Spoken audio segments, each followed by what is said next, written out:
This is going to be a pretty straightforward video. I figure I'm going to combine the Dawning heavy weapons. There's no need for separate videos. Avalanche and the new Linear Fusion Mistral Fit. It's an Adaptive Burst Void Linear Fusion. It's making its debut, but it has a hill to climb. More on that in a little bit. First, I want to talk about Avalanche, the solar machine gun. I've always liked this thing, but check your vault, because for some reason, solar machine guns with certain perks are absurdly rare. And when you think solar, you think incandescent. There's only 4 machine guns in the game with incandescent. This, fixed odds, I mean, you can go back and get that. Speleologist, which is a rapid fire, arguably the worst of the bunch, and then unwavering duty. The Trow's machine gun. Rapid fire, really easy to get. The second easiest, I mean, this time of year, is Avalanche, and it's going to be better. It's a great tool to have, but lots have changed since last year. Out of the third is surplus stats for all under over. New to the third is closing time, dragonfly, and heel clip. Out of the fourth is adrenaline junkie and one for all. And added to the fourth is firing line, golden tricorn, collective action. None of the main combinations are gone, which is good. But there's a couple newly added things to talk about. The main role, I think, is to look for some form of incandescent, ideally auto-loading incandescent. I have it on Avalanche, I have it on Unwavering Duty. It's just perfect. You mow down ads, especially with the solar kit, you get a little bit of extra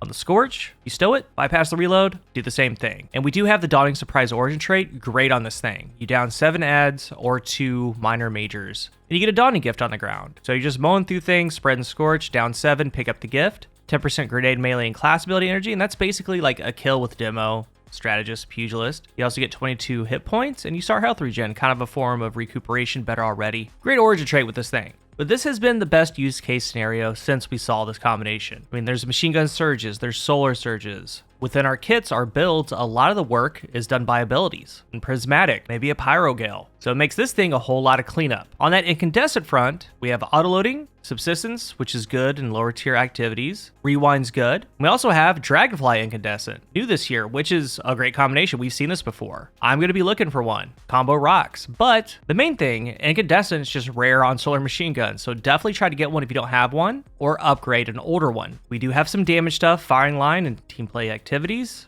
Collective action for 20% more, but if I was going a damage perk, I'd go golden tricorn. 50% more damage after a kill, then you get ability kills. There's a lot of ability kills in PvE. It goes to 50% more damage. You can live in that 50% more damage in a lot of builds. If you go this damage route, target lock with surges isn't bad. It's actually really good. But you're gonna get the most out of incandescent and the higher damage perks. I still use my incandescent solar machine guns from time to time when the build is right, the activity is right. They're kind of rare. With the new Void Linear, with the buffs of certain things, these are just fallen way behind. And I don't really recommend that you use this thing unless it's a surge in very specific use cases. It's got a tough hill to climb. The damage just isn't there like a bait and switch GL. And honestly, you're gonna keep rolls for cope in hopes of one day they get a buff. What's crazy about this thing, it's just a flat out damage dealer. Everything that we've had ever that is good on a heavy weapon is here. And the third, Withering Gaze, Envious Arsenal, Rewind Rounds, Envious Assassin, Keep Away, Moving Target, Reconstruction. And the fourth, Bait and Switch, High Ground, Firing Line, Precision Instrument, Frenzy, High Impact Reserves, Vorpal. The top roll is this new meta, the Envious Arsenal, Bait and Switch. But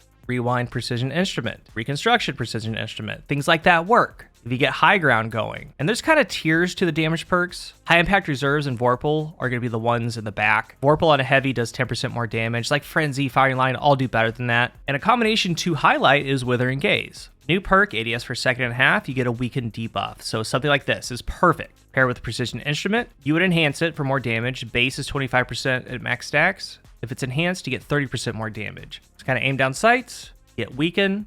It's a 3 burst, so the stacks really add up, doing 30% more damage on top of Weaken. You can also try something like Withering Gaze, Bait and Switch. It's kind of clunky though. You start with Weaken, do your swap rotations, then come right back into it for Bait and Switch. I mean, that's okay. It's going to be more damage, just kind of clunky compared to the Envious Arsenal Bait and Switch, but it's still good. I've been using these Withering Gaze weapons and they've done really good for me. I know that GLs are doing Weaken right now, but I've been kind of preparing myself for when that goes away. These are awesome. So keep the good ones. Of course, that top chase is the Arsenal Bait and Switch, but I'd look into a Withering Gaze roll. And hopefully one day these get help. As it sits, linears are behind, but Avalanche, there's a ton of play and even more when you build around it. If you're new here, remember to hit the subscribe button. And if you are subscribed, thank you so much for your support. Really straightforward with these weapons. There's nothing really out of pocket. There's Dragonfly Incandescent, but really it's just tried and true stuff. And out of all of it, the most use you're gonna get day to day is from that incandescent machine gun. I love my auto-loading one, but it's all up to you if you'll actually use it. Let's talk about it down below. Thank you for watching, and until the next one, I am CoolGuy.